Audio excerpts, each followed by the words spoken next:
So we just have to, break down the stigma and be more willing to have these conversations more often so that the people can get the help that they need. The stigma is important.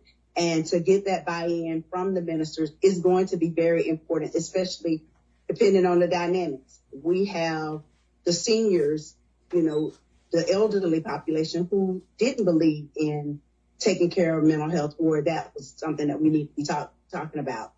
Different cultures. What happens in this house stays in this house. But everyone now is beginning to have more buy-in. And I think that's because culturally, we're seeing more of our young people having more buy-in about their mental wellness. And with everything that's going on in society, if spiritually we do not get in touch, we're going to be lost. So we see everything going on with the shootings in the school systems and everything else. So it is having an impact in the religious setting as well as everywhere else. So that's why I think we're seeing more buy-in from pastors and ministers as well now. Okay, some great points.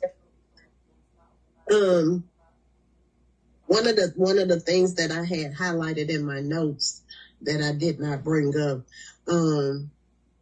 there were people who told me a couple of years back that I would be in ministry, and I would laugh because I'm like, yeah, I'm far from a minister. But then when I thought about it, mental health in itself is a type of ministry because not everybody can do mental health. Everybody is not built to handle people with mental illness. So I was able to take it and say, okay, yeah, that's my ministry. But then in addition to, we have to realize, as you said about the pastors and the church hurt and things of that nature, we have to realize that people have soul wounds.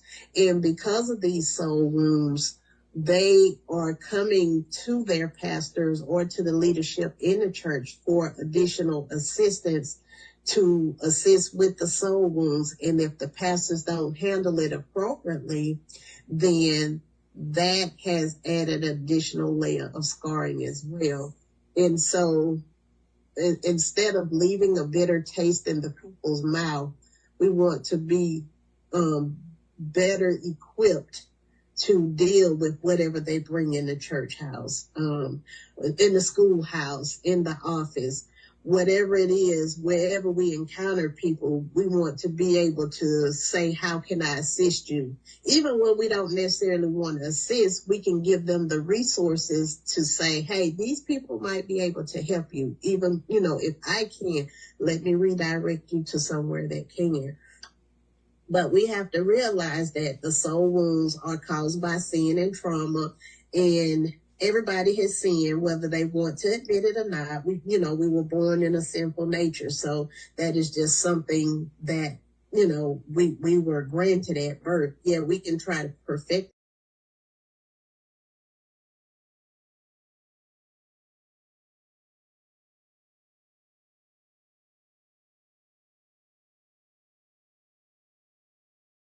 it on a daily basis, but we don't always be able to approach each other to say, hey, Sister D, you offended me when you said, and being tactful with it. That's going to help reduce some of the church hurt that we see and help people heal so that they can deal. I agree. Yeah, Jesus said that I have come to heal the sick, or to minister to the sick. Yeah, and I think we have to keep remembering that. I like what Shannon said about forgiveness, that the forgiveness is not only to forgive that person, release their power, but it's also for us.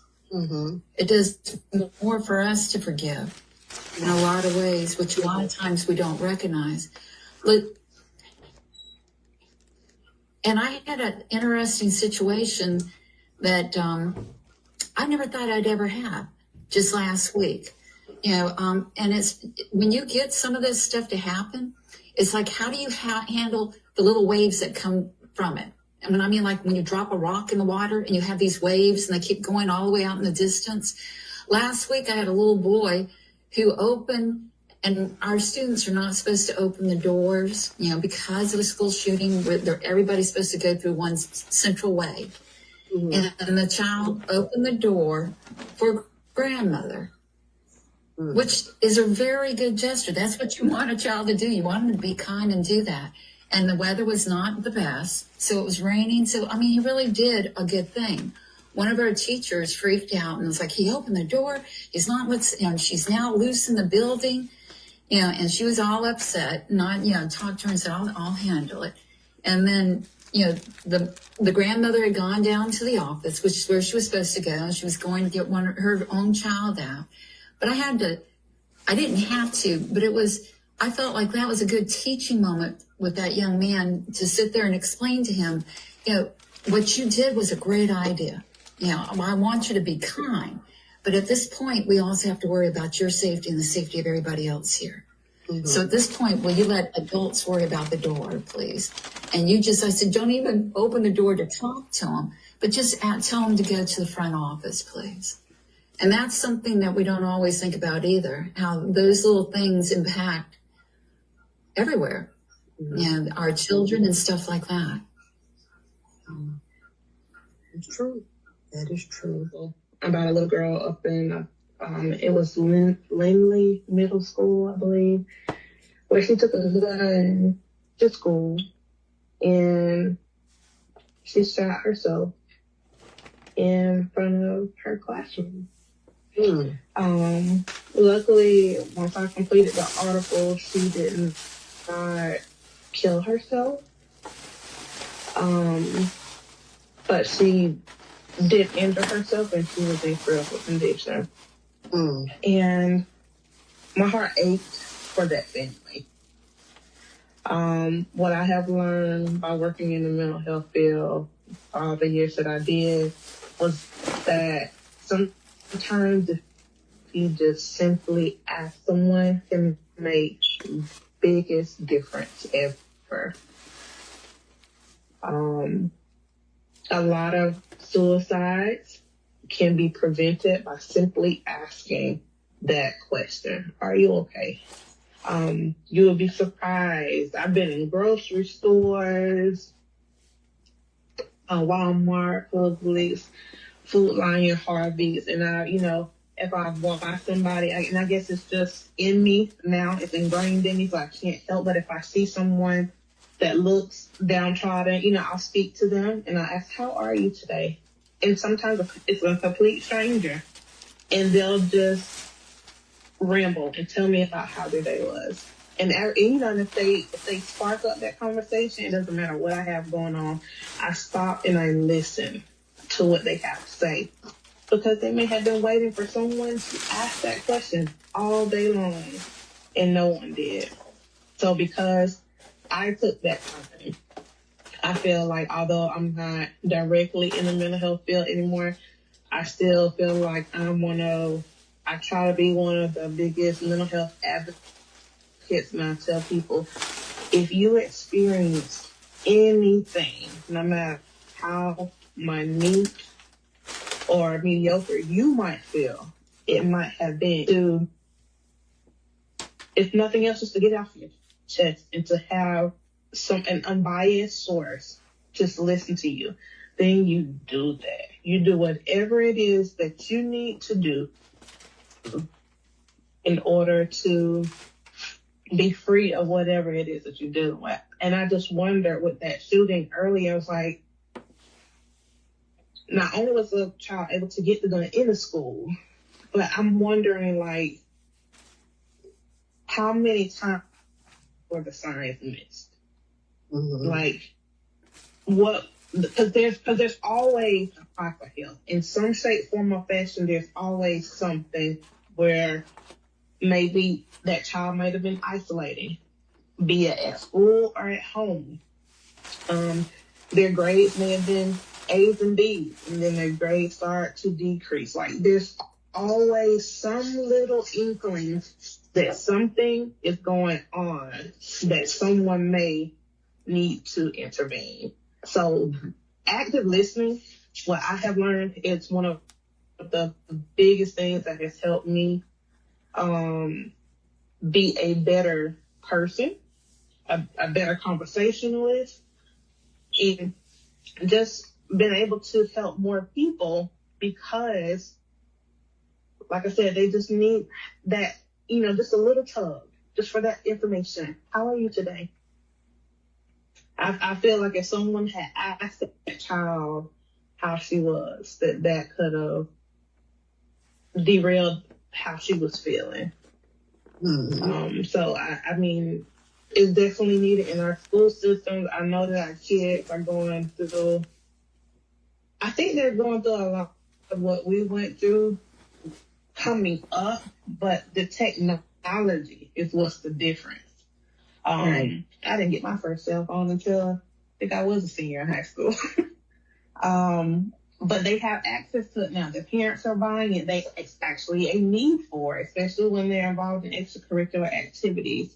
I think our parents need to check our children's phones more often than they do.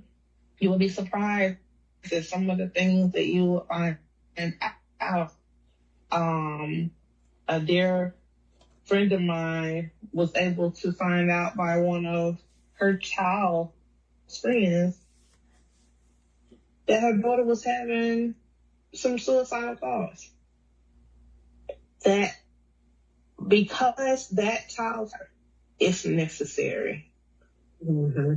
It's necessary for our parents to pay attention to those signs and the nonverbal gestures that are being communicated, because that, although it's nonverbal, it is definitely still a form of communication. So it's just simply paying attention to the signs of, mood swings and like I said, the grades changing or them starting to lie and, and sneak around and things like that. Like it always builds. Like our Bible tells us, warning comes before destruction. There's always warnings and signs before there's an explosion.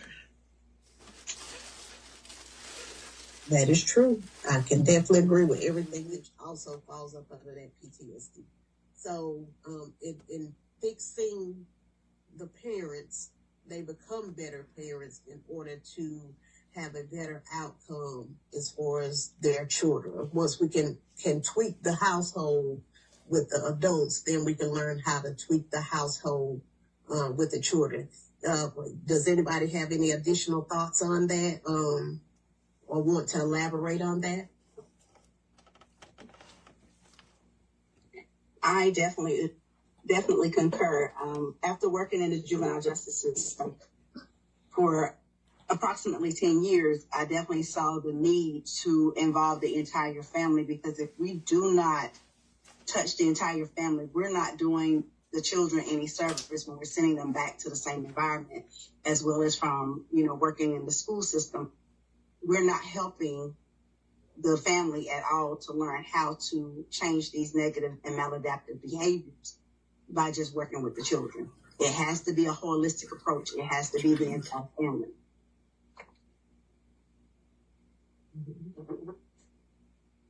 To account and get on top of, and that way that can reduce and eliminate an additional mental health issue for one or a couple of people, because that keeps them out the line of that predator.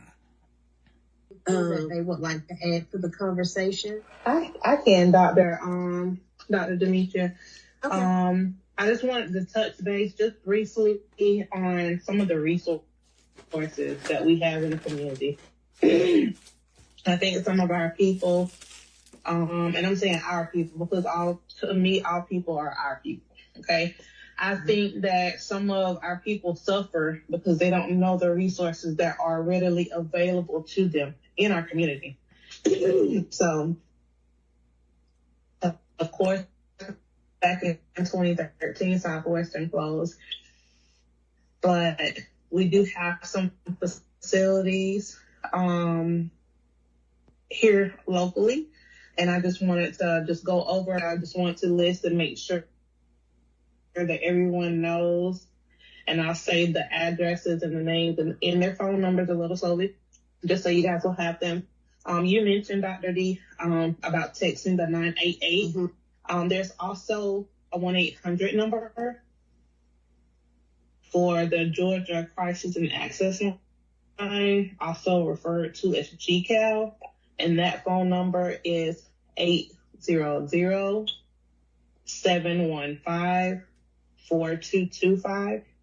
If you are having an episode and you feel like you need someone to come out to your home, if you call GCAL, they can dispatch a mobile crisis team to come to the address where you are to complete an assessment, and they will help you decide, if you need to go further to the crisis center, or if you have to go to the ER. If you have some substance abuse, they may recommend that you go to the ER. If your heart rate or blood pressure is elevated, they will send you to the ER to be stabilized first.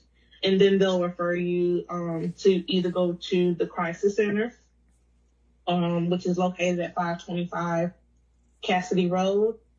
Their phone number is 229-225-3917, or they'll refer you to go to Archbold Northside, and their address is 401 Albany Road. We also have the Georgia Pines Community Service Board, which is where outpatient therapy in a clinic is. And they're now located, they were on Smith Avenue, but they moved.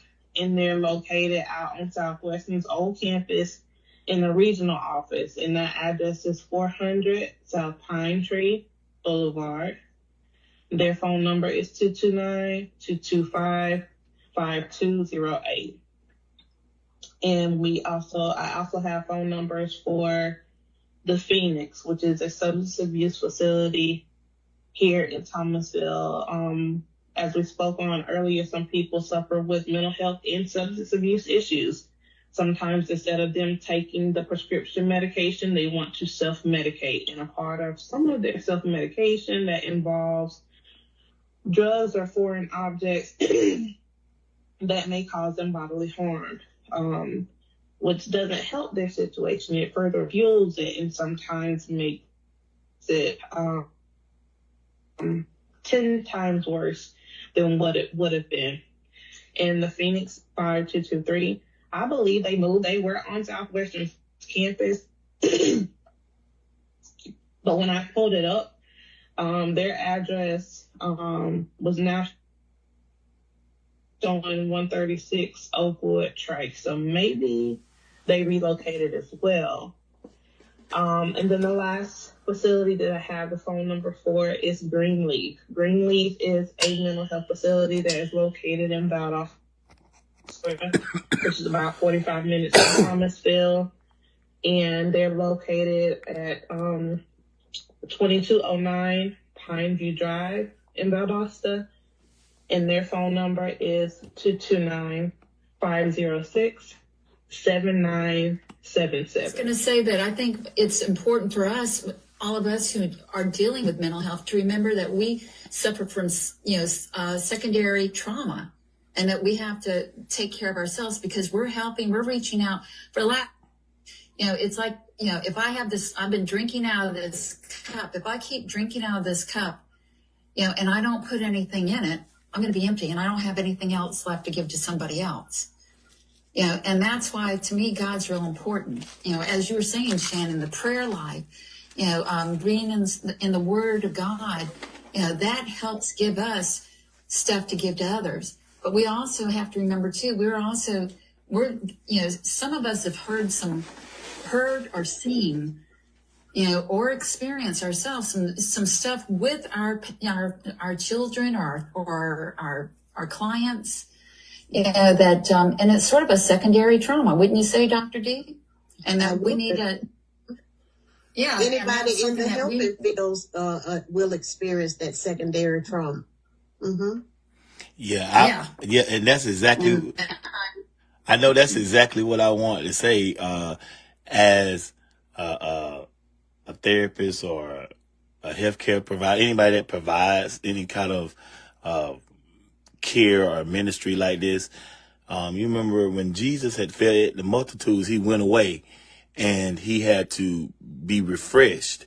And, I believe, and that was one of the two things I was going to say, Bunny, about how, professionals and pastors need therapists. Out of the trauma that they incur from those people that y'all say have church hurt, they bring, they get trauma too. And I believe that, they need, training and therapy as well. And I'm glad I'm an advocate for mental health as far as, the ministry is concerned. It goes hand in hand. Because, if a person is not, mentally fit, it's going to have something to do with the other facets of life as well. Um, and the other thing that I want to mention to you ladies, when people, when we, in education, I know before we can put a child in special ed, we had to assess them. Many times, people come to church and they're not assessed. They don't have evaluations when they come in there. They hand the pastor say, "Oh, I'm dealing with this, this, this, and this, and this." And a good pastor, after you've prayed, and Shannon can tell you this because she's a member of my church. A good pastor the Bible says, you have to know those that labor among you. That may not be, I may not be a therapist or someone that works strongly in mental health, but I got some people around me that do. And I most definitely use them and try to push my congregants towards having mental health, because if you're healthy mentally, you can be healthy spiritually. And especially in the African American church, we tend to spiritualize things and just pray about it, put some oil on it, and you'll be fine. But God gave us physicians and professionals for a reason, and medicine for a reason. And so, ladies, tonight I've heard some wonderful testimonies, as well as some strategies to use.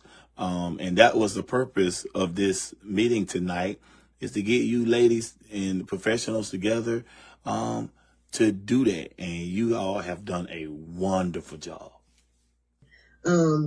But just to close out, I know I touched briefly a few minutes ago on soul wounds, and this is part of the information that I was looking when I read that, but it was in two different locations. Soul wounds are caused by sin and trauma, most often in childhood, and the wounds can come in the form of hurt, disappointment, molestation, abuse, and abandonment, anger, resentment, bitterness, hatred, and unforgiveness, with unforgiveness being the biggest soul wound. So, Miss Bonnie, what you said about the forgiveness, that is a huge piece to release ourselves and our souls that can break the bondage that we may have had on anything. And then, but if we don't release these soul wounds, then it turns into mental health and physical health issues and disorders. And a lot of people aren't aware of that. One thing I remember in a Bible study a few years ago, and we were discussing the immune system, and it said that God created the immune system to maintain the body. He created the body to be able to fight invaders. The spiritual enemy wants to destroy your immune system, which is your marrow. Your blood has the origin in its marrow. The TT cells, the macrophages, the killer cells, the red and the white corpuscles are found in the marrow.